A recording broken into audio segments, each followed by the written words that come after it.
Hi everyone, this is Lada from astrolada.com. I'm here with my teacher and unique astrologer, Rumen Kolev. Hi Rumen. Hello. Thank you for being with us again. You're back in Bulgaria? Yes, I am back in Varna, Bulgaria. Yes, thank you so much for coming on live again to tell us a bit about the secrets of the ancient Babylonian zodiac, which is based on actual constellations, on the 12 actual constellations. And not only that, but it incorporates all the other constellations around, isn't it? Each degree gets influence not only about the 12 constellations we know, but the constellations above, constellations below, because they're projected, like the Cetus and Hydra and whatnot. So people were asking for more examples. They're fascinated with this information. So I wanted to invite you again to make a quick, interview for you to talk to us a little bit more about this ancient Babylonian zodiac, which you are single-handedly reviving all those traditions that was lost, ancient astrological traditions like the Chaldean and Babylonian astrologers of the king were using. You're reviving it, but by translating ancient texts. And you're one of the only source in the world that has this information. So I'm very honored that you want to share it with us, and actually with the audience of astrolada.com. Rumen Kolev usually makes a webinar workshop live that is in the thousands of dollars per weekend, and he agreed for the Astrolada viewers to do it for $180 over 14 hours on Saturday and Sunday. It's a whole workshop. You can buy it before or after on the fixed Babylonian zodiac, and we're gonna go. Rumen Kolev is gonna go through the fixed Babylonian zodiac degree by degree by degree. I will generate for every participant their chart so they can watch their degrees. And he will go through each sign and each degree. What is the influence from different constellation? What the ancients said, how your life is going to be if you have planets there. And I'm just fascinated with this topic because it's something that there's no information there. You're literally going to be reading, and you're reading from an ancient Greek text that has not even been translated. So you're going to be kind of going, it's something that you can't find in other books. These texts were not translated. So you'll be like, 7 degrees of Aries. This is what constellation project there, and this is what your life will be like if you have planets there. So anyway, sorry for talking so much, but yeah, check out this webinar. It's $180, only 14 hours, and Rumen always gives more than he even says he will in the webinar. And can you talk to us about this zodiac, because it's so fascinating? Actually, the projections can be also on the horizon. As you said, there are constellations above and below, but also through the horizon, we can project different stars and different parts of the zodiac. And it is interesting that you mentioned the 7th degree of Aries, because because it is exactly in the 7th degree of the Babylonian fixed Aries is the nozzle of Aries, the how I will say Mutsuna. The nozzle, yeah. That's it. Let me see. The snout. No, yeah. The snout is right, very close actually to the 7th degree. It's in the 9th degree. 9 degree of that would be in Taurus in tropical, but in Babylonian sidereal, it's at the 9 degree of Aries. The snout, yes, and Hermes says about the snout of Aries that if it is rising on the horizon, it will give people who will talk very cynically, who will talk very, very dirty language, very dirty jokes, and very, very cynical. And I'll tell you one example from my practice. A lady came to me for a chart, and I have never seen her before. I didn't know anything about her.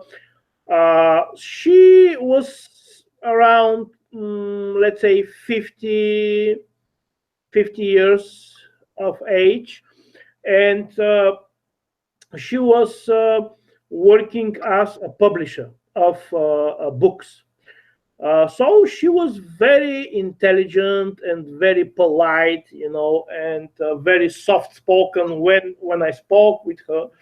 And when I looked at her chart, and I said, "Wow, it was exactly the snout of Aries on the horizon." Hmm.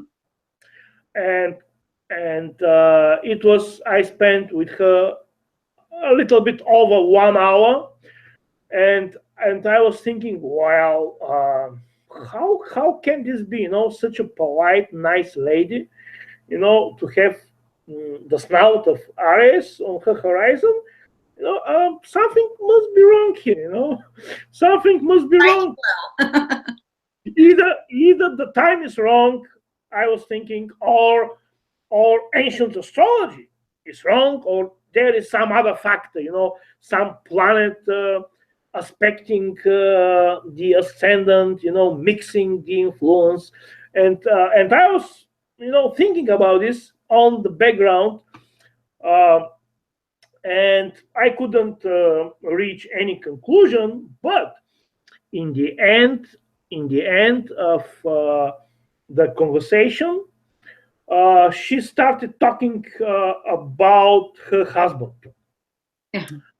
Yes, and she was very enthusiastic in her talk. She was like a fire, talking and talking, and suddenly, she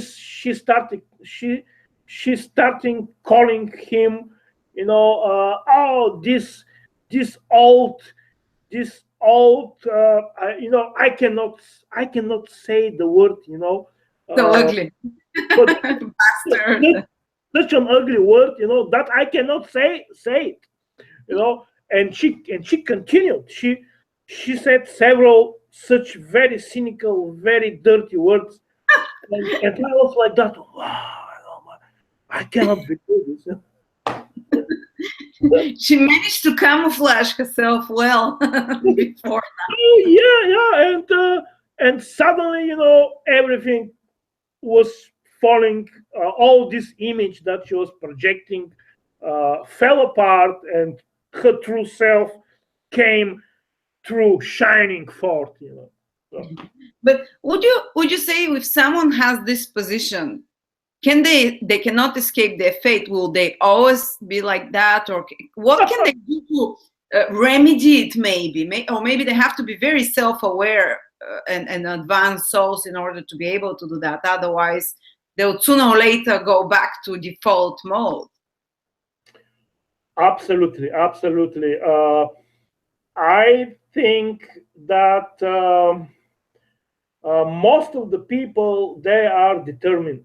They are determined by their karma, by their fate, and actually everybody has the chance to go beyond their fate and to reach nirvana, right? Everybody has this chance. That's why we are human. Every human being is a replica of God, and Mhm. but this is a replica, not in actualization, but this is a replica, sleeping replica, or like a sleeping cell of God. So Mhm. if this cell wakes up to its Buddha nature, to its nature of light, then okay, this person will go beyond his or her chart. of course. But how many are these people? Yeah, one or two. We're far Yeah, away from them, obviously. very, very few. And this Babylonian zodiac and the ancient constellations, they are different in different cultures. Many of the constellations actually stayed the same, but in different cultures, some of the constellations were different.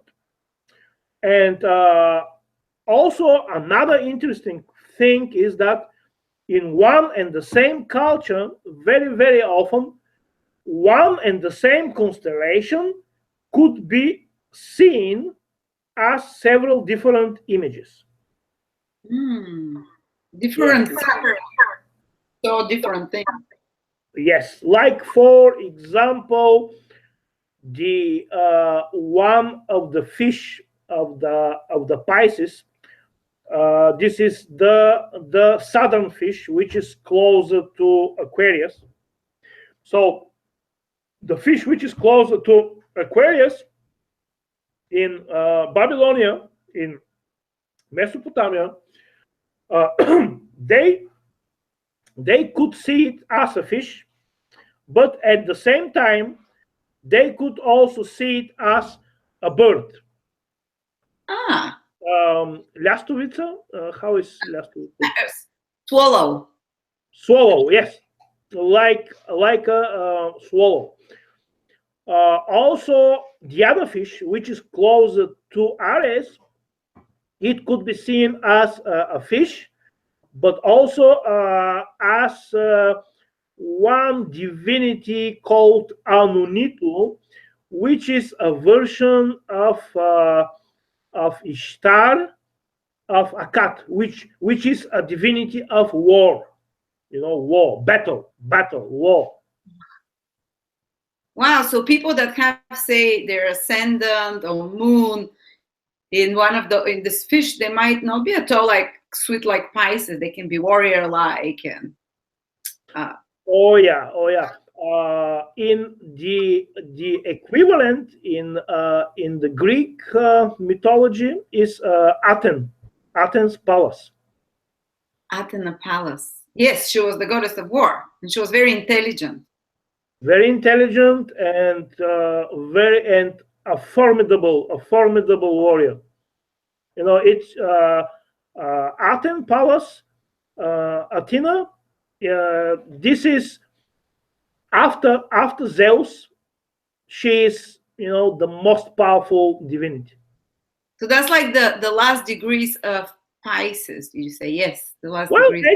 actually, you know, this constellation actually is in the first degree, in the first degrees of fixed areas. That would mean that just translating, because most people here know tropical zodiac. If you have something in the last 5 degrees of tropical areas, isn't it? That would be you have Athena Pallas influence, the goddess of war. Um, Yeah, it is approximately that. Yeah. yeah, like the last, let's say, the last 5 degrees of tropical areas. And what would these people be like? Oh, they're very, very smart. They're very intelligent, very constructive, very they find answers to very tough situations.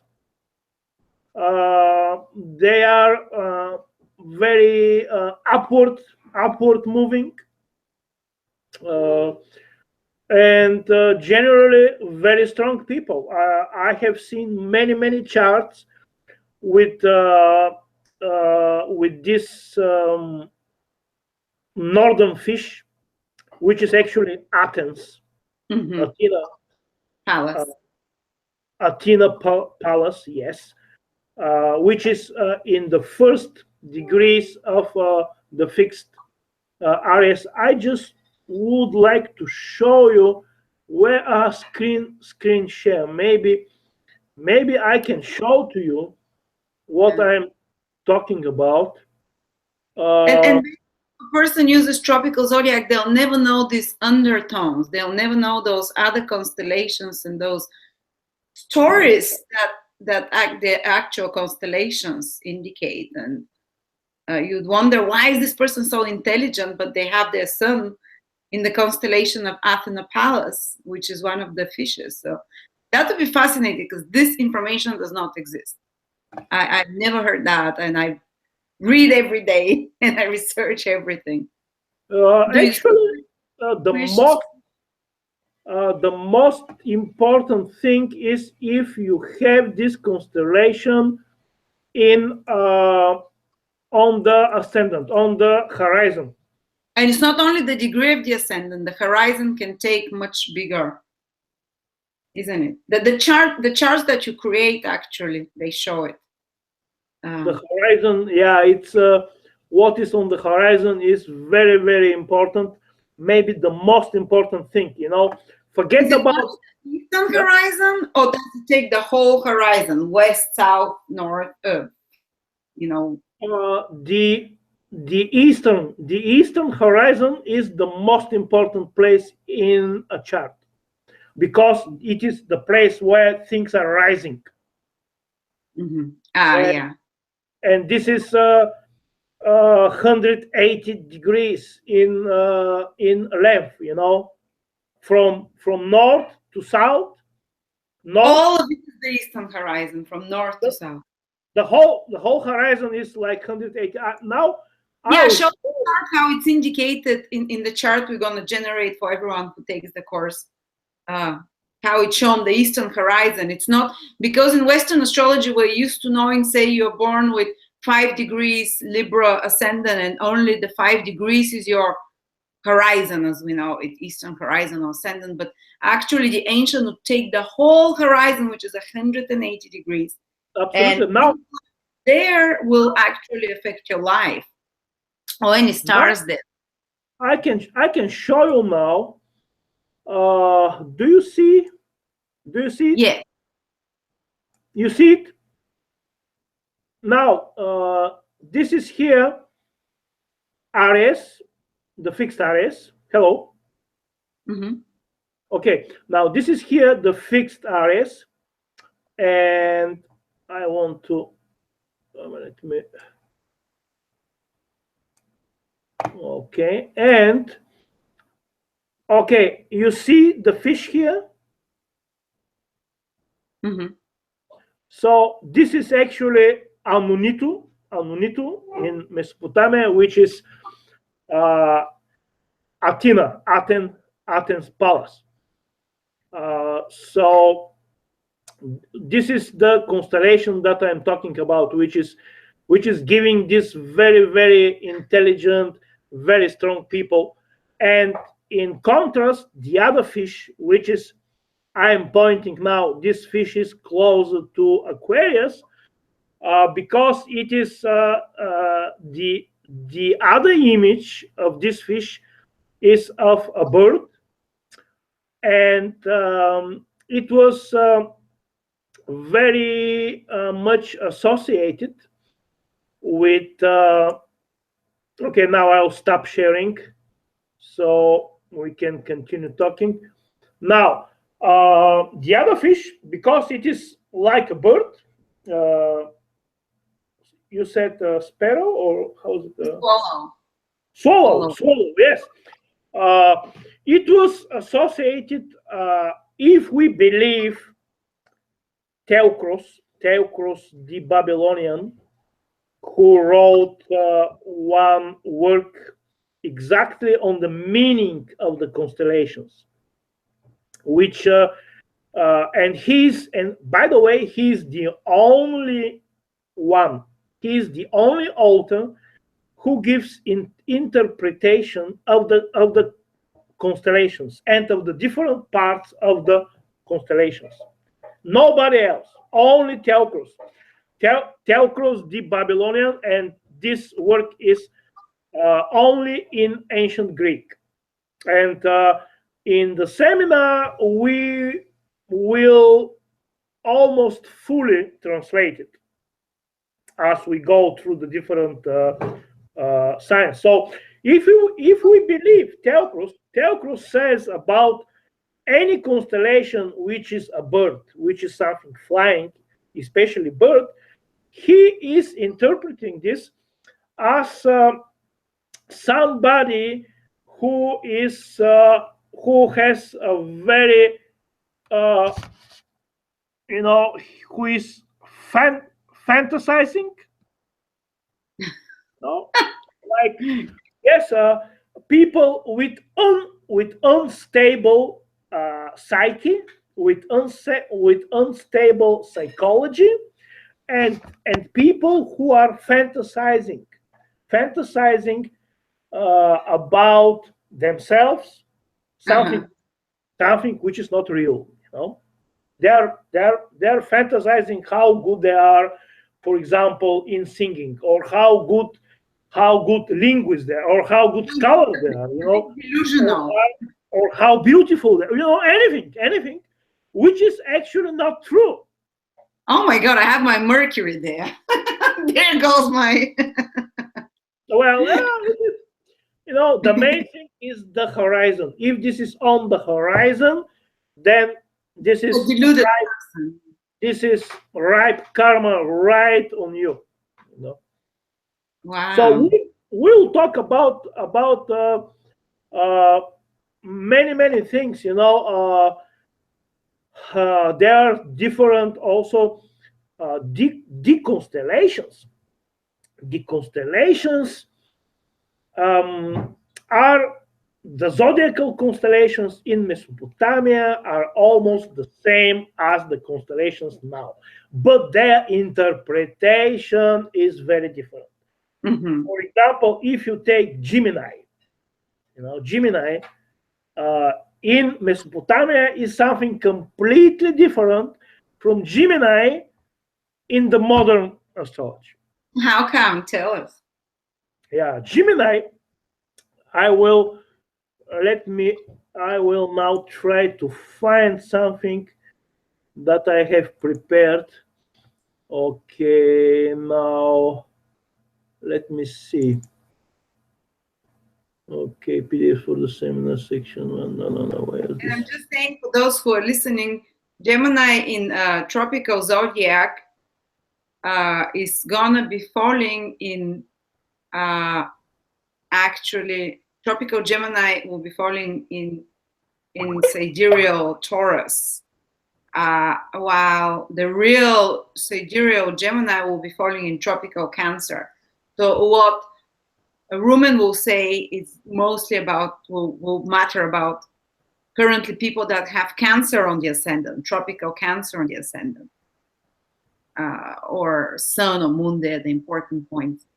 Anyway, so just wanted to specify. But on the webinar, we'll be working only with the sidereal, and we're working only with the sidereal zodiac. And everyone gets a chart, so they'll be looking at the degrees from their sidereal fixed Babylonian zodiac. So we won't be moving from tropical to Babylonian all the time. We'll stick with one zodiac. Now I will show you the image of Gemini from Mesopotamia. Okay. Okay, now let me find it. Where was it? Here. Do you see it? Yes. Just on the left. This is a seal from Mesopotamia.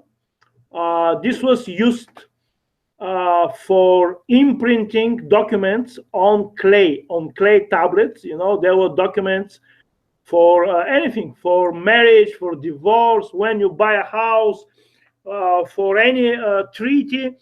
You use this seal, you roll it over the clay tablet, and it was something like your signature. So it's kind of you still contract with the stars, almost like. Yes, actually, in fact, many of the seals, they have astrological and astral characters. So here, right on the left, we see these two guys. I am pointing now with the mouse. Do you see? Yes. These two guys here, who are holding each other by the hands. And guess who are they? Guess who these guys are? These guys are Pollux and pardon? the Pollux and Castor from the. Pollux and Castor, but in Mesopotamia, these guys were Gilgamesh and Enkidu. Oh wow! So here, Wow!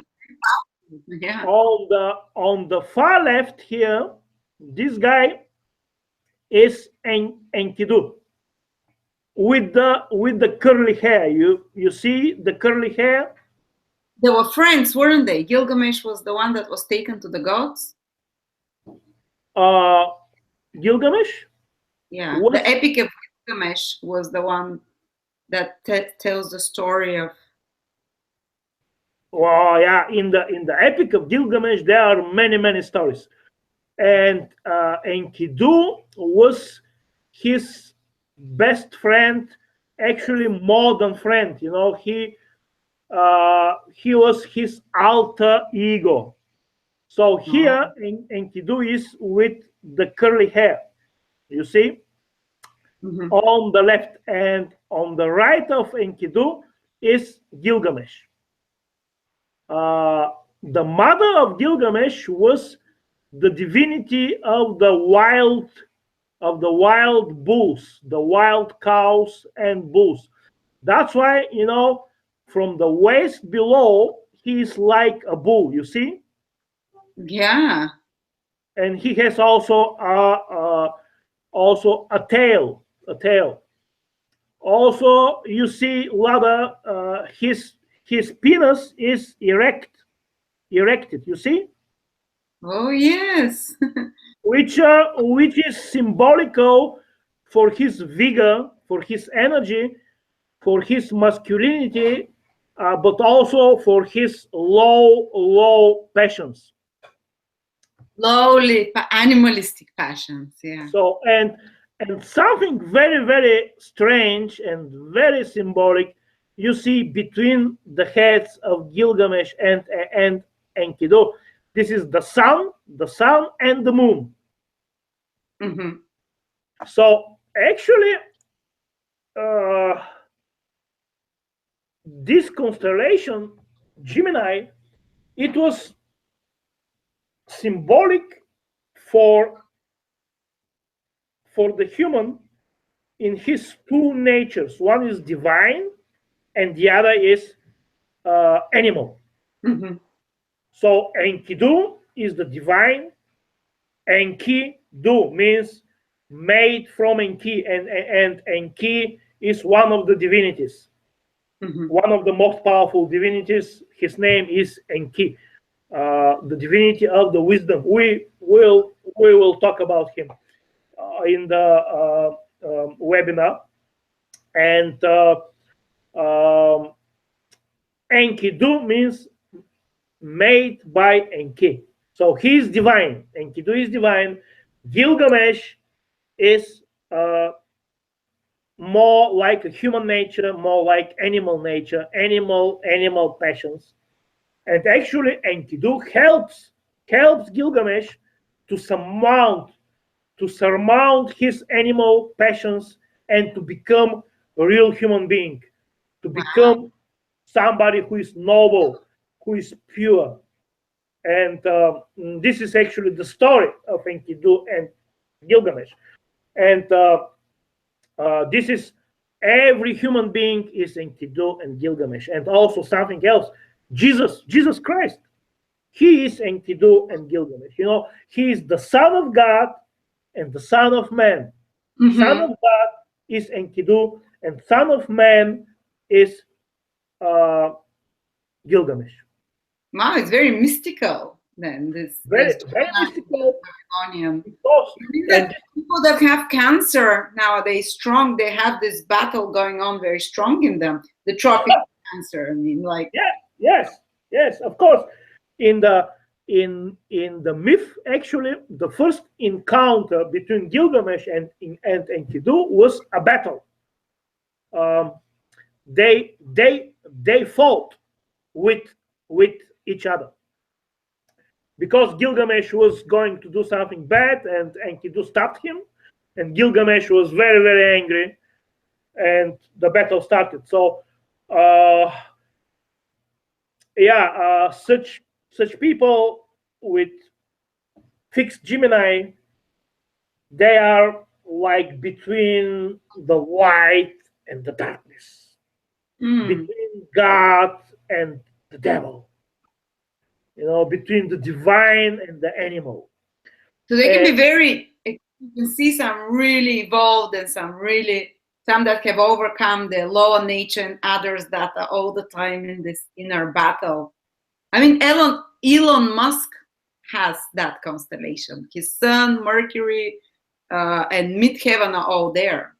So Elon Musk is the Tesla, the guy that made PayPal and then Tesla. Just giving an example, an inventor, an amazing guy, but it's almost like there's something about lifting up the lower nature of humans, and and it also depends where exactly is the horizon. Is it through the higher of the Gemini or through the lower one? Is it through Castor or through Pollux? Through Enkidu or Gilgamesh, yeah. Enkidu and Gilgamesh, and in the Greek in the Greek mythology, these two guys are Apollo and Hercules.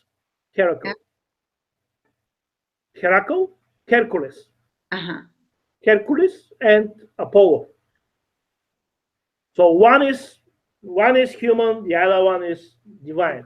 Again, and this is very important, because the whole human history, actually, the different epochs, the different eras, you can see them by the interplay between the tropical Mesopotamian zodiac and the fixed Mesopotamian zodiac, because the way the spring equinox and the solar and the summer solstice are moving through the fixed Babylonian zodiac, this actually reveals what the epoch will be like.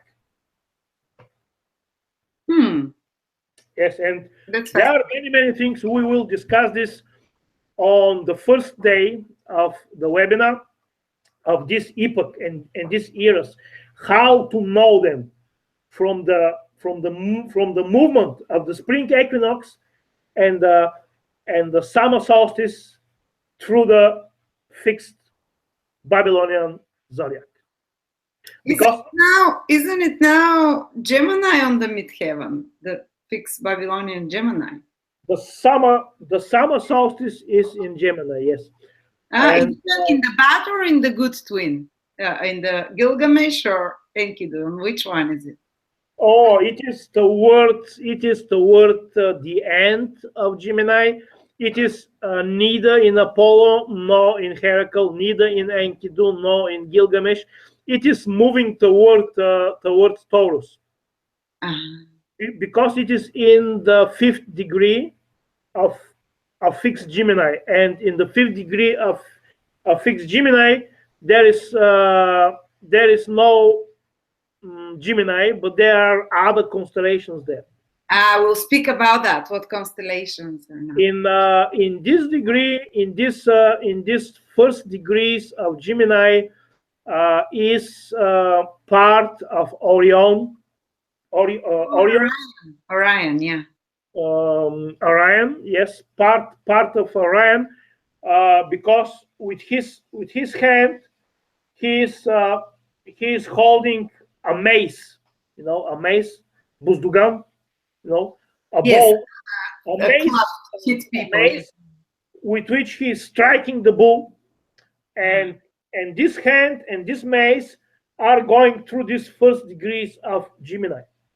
So we're in an age of a battle, kind of sounds like someone is hitting someone. Well, there are many things that we must look at. We must look also at the spring equinox, because actually in this in this interplay between the tropical and the fixed Babylonian zodiacs is revealed the human history and the human eras. And there are several important things there. Like important thing is there is one sign is being born in the world, and another sign is the king of the world. And this lasts for 2,200 years. The And one that's being born is on the eastern horizon, and the one that is king is on the midheaven. something like that. We will talk about this in detail on the first day. And that will describe what this current 2,000 years bring and the last 2,000 years.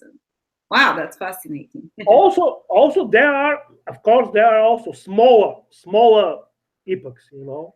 Yeah.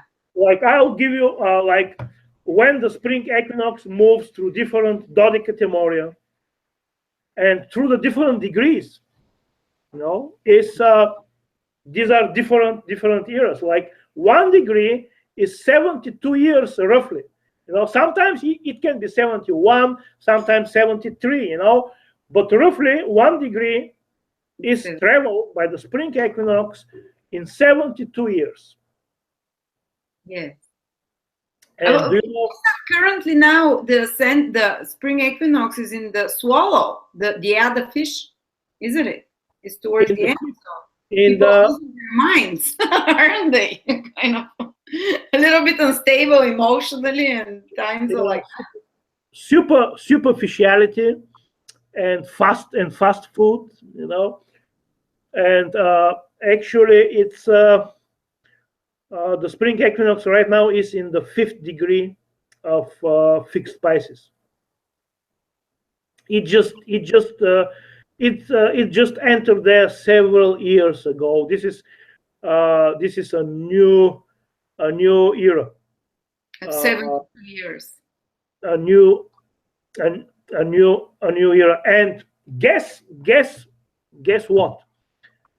Guess when did the spring equinox enter into the 6th degree of fixed Pisces? When? In which year? This was the Second World War. What was that? Second World War or something? This was 1 year from which started a completely new epoch. So if you look, when did the spring equinox enter into the 6th degree, which will be 5 degrees and 59 minutes. This is already the 6th degree, because 600 is the threshold of the 7th degree. So okay. When the spring equinox gets into the 5:59 from fixed Pisces, then it has entered the 6th degree of Pisces. And guess in which year this happens? In 1945. The Second World War, the end of the Second World War. The end of the Second World War, 1945, and you know, everybody will agree that this was the beginning of a new epoch. Wow, so every kind of 72 years, a new mini epoch happens because the degree changes. That is on the eastern horizon. Yes, this is because of the degree, and every degree can be computed which planet rules the degree. This is the so-called monomoiria in ancient astrology, which means by single degree. Monomoiria, single degree, 1 degree, only 1 degree. What planet rules the current monomoiria? Because we just started a few years ago a new. This actually is 1 planet in the day and another planet in the night. We will talk about this on the first day. But also there are many different eras. They are bigger than 1 degree. They are 200. How many? Like 2 degrees and a half makes one Dodecatimoria. That's 180. 180 degrees, yes. 180 years. So, and they are smaller. They are smaller epochs than 72 years, because 1 degree you can divide like you divide the year. You can divide 1 degree in 12.